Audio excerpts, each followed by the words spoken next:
ماشاءاللہ اکثر نوجوان نظر آ رہے ہیں، بچے بھی ہیں، جوان بھی ہیں، اور سفید بالوں والے تو بہت تھوڑے نظر آ رہے ہیں۔ میرے رب نے اپنی نبی کی بے شمار لامحدود صفات میں سے ایک صفت کا نام لیا، یرید ان یبعث امیا من الامیین، کہ میں ایک نبی بھیجنے والا ہوں، لا یقول الخنا، سبحان اللہ، لا یقول الخنا، ایک نبی بھیجنے والا ہوں جو پوری زندگی کبھی ایک لفظ ایسا نہیں بولے گا جس سے کسی کو تکلیف پہنچے۔ نفل پڑھنے آسان ہے، تہجد پڑھنی آسان ہے، پیدل حج کرنا مشکل کام ہے پر آسان ہے، پر اس زبان کو روکنا کہ کسی کو دکھ نہ پہنچے میری زبان سے، انتہائی مشکل کام ہے اور بہت عالی شان عمل ہے۔ کیا خوبصورت بات میرے نبی کی اللہ نے بیان فرمائی، ایک نبی بھیج رہا ہوں جو پوری زندگی ایسا بول نہیں بولے گا جس سے کسی کو تکلیف، کہ کہنے والا کہہ رہا ہو یا طارق جمیل نے ایسی بات کی نا میرا دل ہی توڑ کے رکھ دیا۔ یہ جملہ میرے نبی کے بارے میں نہ کبھی کوئی کافر بولا اور نہ کوئی صحابی بولا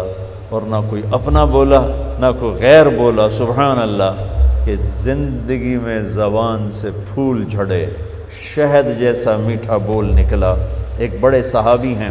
ان کا نام ہے ابو دوجانہ، یہ بڑے صحابہ میں ہیں، میرے نبی کے سفروں میں ساتھ رہے، اور صحابہ کی تعداد 1,24,000 نہیں ہے، یہ تعداد ہے حج میں آنے والوں کی۔ صحابہ کی تعداد تو کہیں 4-5 لاکھ تک چلی جائے گی، حج میں جو آئے وہ 1,24,000 تھے۔ صحابہ تو اس سے کافی زیادہ ہیں، کتنے ہیں یہ تو کسی کتاب میں نہیں پڑھا، لیکن 1,24,000 تو صرف حجاج تھے جو آئے،